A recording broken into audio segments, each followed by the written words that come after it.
Section 2(3)(a) of the National Security Justice Act. Read it. The DSS is responsible for the prevention and detection of any crime against the internal security of Nigeria.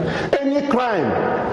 It includes corruption, money laundering, penal code, criminal code, perversion of justice. That is what they are accusing them of.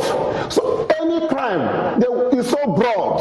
Any crime against the internal security of Nigeria, if a judge collects bribe to pervert the course of justice, it is a threat to national interest and security of Nigeria. So why do that is why in Nigeria today there is a propensity for impunity and lawlessness. People taking laws into their hands, because if you go to court, you will not have justice except you possess justice.